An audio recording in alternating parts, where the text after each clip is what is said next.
have a cave troll.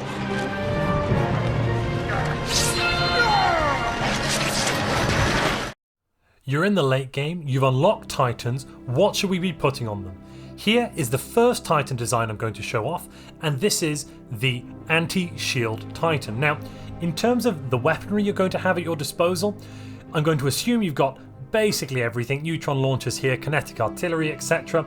When you get Titans, you will get this Perdition Beam. It has a massive damage output with 85% tracking, 250 range, and yes, even more damage against hull armor with a slight shield reduction. It's basically a neutron launcher on steroids.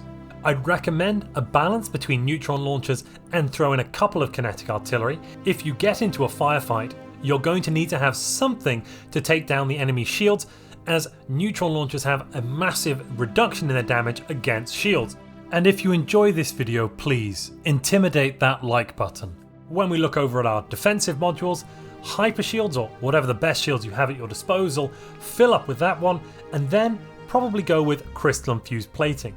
If you only have the ability to build 1 or 2 Titans, I'd actually recommend you go for neutron armor here, whereas let's say you have a very high fleet capacity of 2,000 or so, going for crystal infused plating is going to be the better option from an economic standpoint. An argument could be made to go for a shield capacitor as one of the 3, but otherwise auxiliary fire control. 3 of these bad boys and you're going to be at 100% accuracy with your Perdition Beam, meaning it will never miss a battleship that it shoots at. And now we get to the variety of the ship, its support module. First off, you can change the combat computer over to something like the carrier combat computer. This is going to keep it a little bit further out of harm's way, though it will have reduced damage output and reduced weapons range, so it won't be as potent a ship.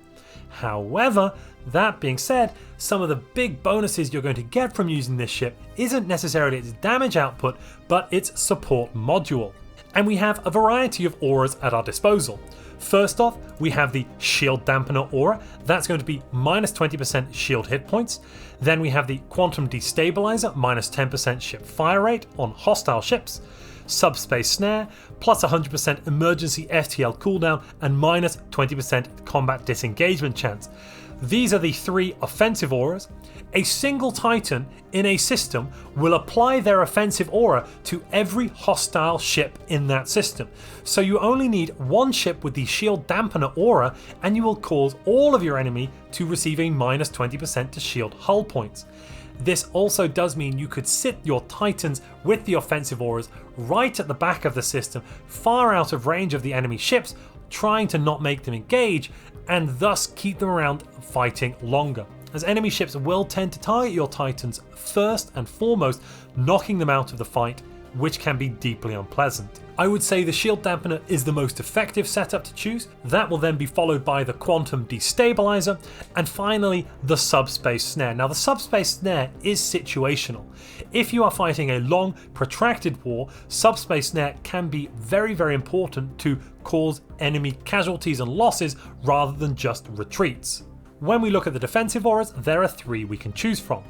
Inspiring Presence, increasing our fire rate by 5%, Defensive Aura Targeting Grid, increasing our tracking by plus 10, and Nanobot Cloud. The Nanobot Cloud is somewhat useless. This is only going to be increasing our hull and armor regen by plus 1 or plus 3 HP per day.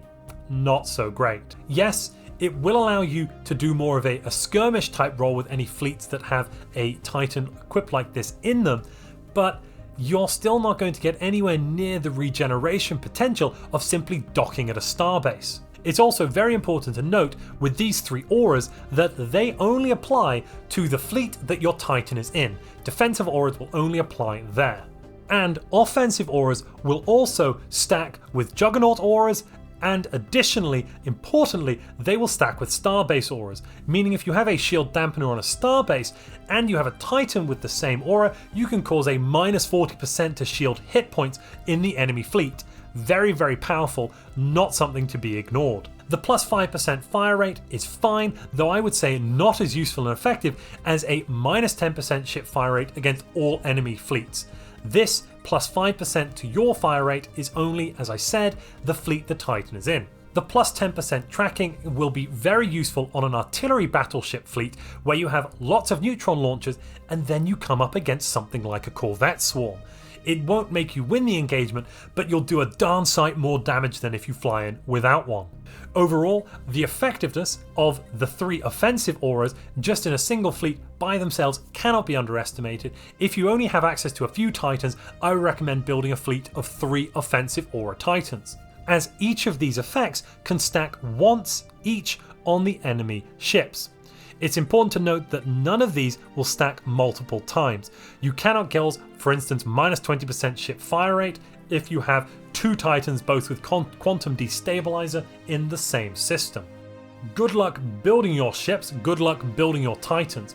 If you'd like to see more about battleship design, click the video on screen now.